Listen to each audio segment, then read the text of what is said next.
today is 4.1 U.S. Congress. We're going to go over it.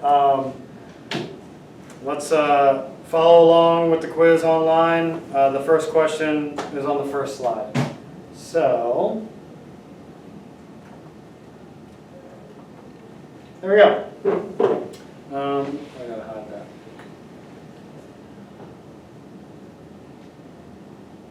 Hide video panel. Loading meeting controls. Hello?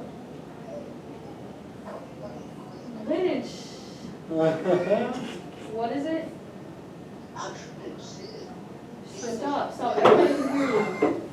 All right, here we go. Okay, what do you need? 8 point. Yeah, that's not, you got it. Oh, because it's 8 Go to questions. Canvas, okay? All right, so a bicameral legislature. So the Great Compromise was something that happened a long time ago. Two people came up. Well, there was two different plans: the Virginia plan and the New Jersey plan.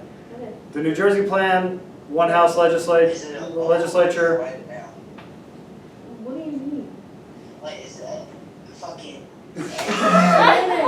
All right, so equal representation in Congress, support by smaller states who feared losing power in federal, in federal government. And then the Virginia plan was for the big states, the more populated states. And they wanted a two-house legislature. It's called bicameral, okay? So that's two houses. Yeah. So representation to Congress based on population is supported by larger states. Okay. But there was a great compromise, okay? Also called the Connecticut Plan. So they came up with a two-house legislature, which again is bicameral. Equal representation in the upper house of Congress, the Senate. So there actually is like two senators per state, 100 total, okay? Representation in the lower house of Congress, that'd be the House of Representatives, would be based upon population. So bicameral is a two-house legislature, okay? Legislature literally means lawmaking body. We call our Congress, or our legislature, Congress. It is divided into two houses, the Senate and the House of Representatives. The Senate is supposed to be more refined, and the House is less refined. You'll see the differences here in a second. A congressional term is 2 years, and each year of the term is called a session. So, where was it?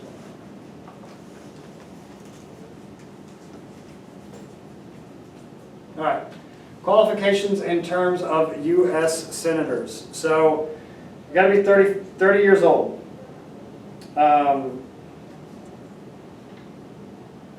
You have to be a U.S. citizen for 9 years. You have to live in the state you plan to represent.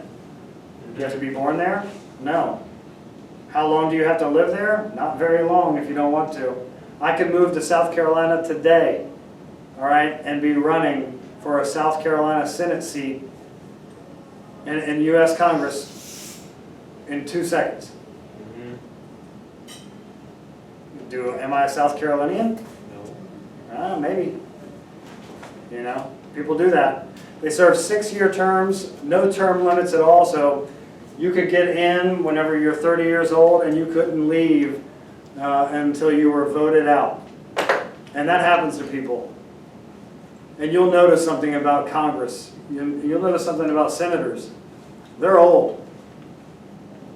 All right? They're all old. Most of them.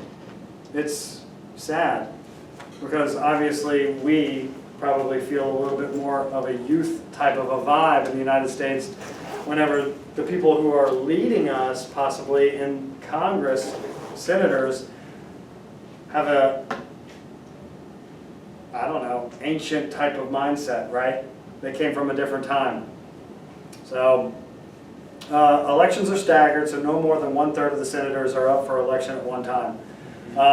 This word right here that you see on the screen, incumbents, that just means people who are already there. And it's so hard to beat those people.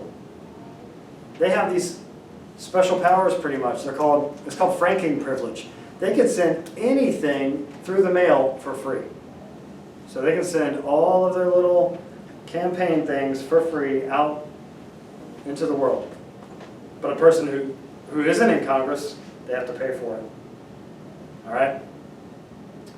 Okay, the United States Senate is considered the upper house. It represents the state, so the total number of senators is 100.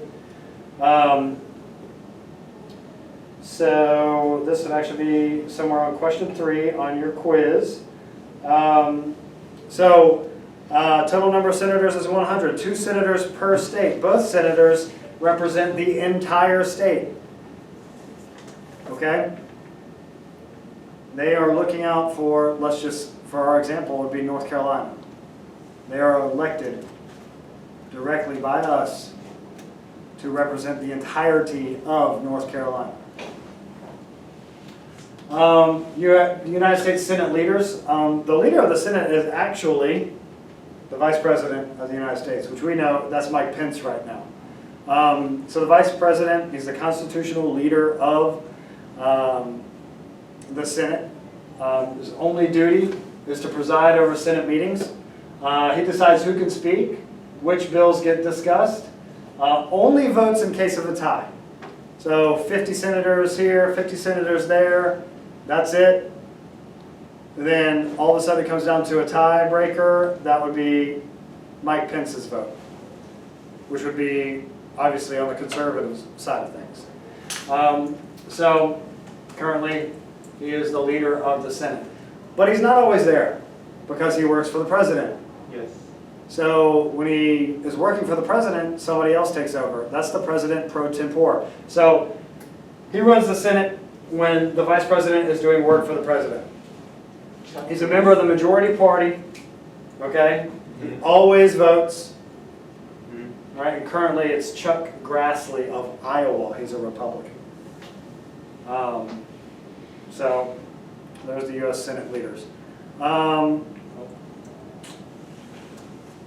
Qualifications in terms of the United States representatives. So to be in the House of Representatives, you don't have to be 30 years old. You've got to be 25 years old. You have to be a U.S. citizen for 7 years. And you have to live in the state that you represent. So, question 4 was on the last slide, and question 5 is right now. So yeah, you serve 2-year terms, no term limits again, you can stay in there forever. If I could predict the future and tell you what amendment will be passed during your lifetime. There's only been one amendment passed during my lifetime, and that was the very, very last one. Basically saying that Congress members can't give themselves raises, okay? You're going to see an amendment passed that puts term limits on congressional members, so members of the Senate, members of the House of Representatives, which would be good. That means that old people don't stay there forever, right? Like, we would have more of a voice of, or more of a representation of the entire country if that happens, because it will change faster with the country. So that's question number 5 is right there. All right. All right, so the United States House of Representatives, the lower house. Again, so you don't have to be as old to be in here, right? You don't have to live in the United States for as long. So this represents the people, districts. So there's a total number of representatives here, it's 435. So 435 people. All right, and then you divide the amount of American people amongst them, and that's pretty much 350 million people right now. So whatever that would be, 350 million divided by 435, they represent that amount of people. Okay, so the number of representatives from each state are based upon the state's population. California is going to have a massive amounts of people in the House of Representatives because 55 million people live there. All right? North Carolina, they only have 13 representatives. We're somewhere between 9 and 10 million people. So we have 13 representatives in the House of Representatives, and how do we get this? How do we figure this out? Every 10 years, we do this thing called the census. somebody walks around and says, hey, who's living in this house? And then you have to give the correct, answer. And they basically base population and it's called apportionment, but they divide up the districts according to the census results. So, all right. Question 6 has been answered. There's apportionment of the United States House of Representatives based upon the 2010 census. So you can see California has 55. Texas has 36. It's huge. New York 27. Florida 27.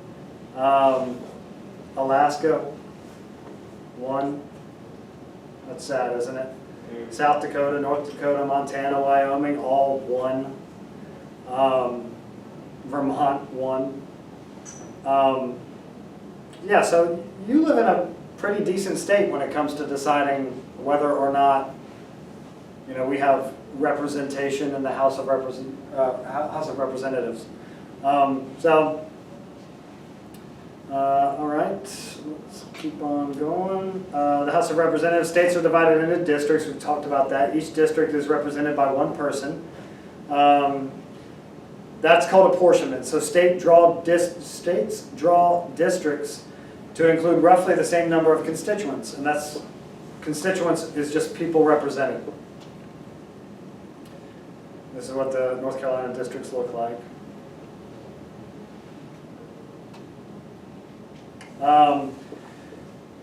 Now, some people do this thing called gerrymandering. Gerrymandering, that's when you draw oddly shaped districts to increase the voting strength of a particular political party. So you would draw different districts so that maybe you excluded a city that might be Democratic in, like Asheville would be a Democratic city, and it would be left out of a Republican gerrymander. So they would 100% try to draw around Asheville because they don't want to include it in their voting precinct because they might overrun Republicans whenever. This is bad. Gerrymandering is a bad thing. People try to fight this all the time. And it goes to the Supreme Court all the time. Okay? So designed to increase the voting strength of a particular group, usually one political party. All right? Here's some weird voting districts. So we're in 7. But you can see that obviously Pender County is in 3. Look how odd it is. Right?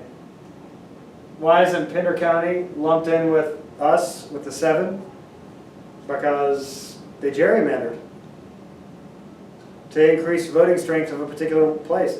Wilmington is kind of funny, you drive 6 miles anywhere outside of Wilmington and it doesn't look like Wilmington anymore, does it? It's farmland. It's you get to Castle Hang, Leland, past that kind of stuff. I mean, it's different. It looks different. You can tell. All right. More district stuff there. Oh, the United States House of Representatives leader. Look, it's Nancy Pelosi. So, what is the leader of the House of Representatives? What is it called? She holds the title as of right now as the Speaker of the House. So she runs House meetings, which would be everyday House of Representatives stuff. She's a member of the majority party in the House of Representatives, which happens to be Democrat right now. She directs which bills will be discussed. 3rd in line of presidential succession. So if Donald Trump dies, Mike Pence dies, Nancy Pelosi is the president. And then after her would be the president pro tempore, which was that Chuck Grassley guy. All right? Oh, did I go the wrong way? Did it again. We did it, everybody. We're done. Thank you so much for your time. Hopefully you did really, really well on your quiz. I'll see you guys later. Bye.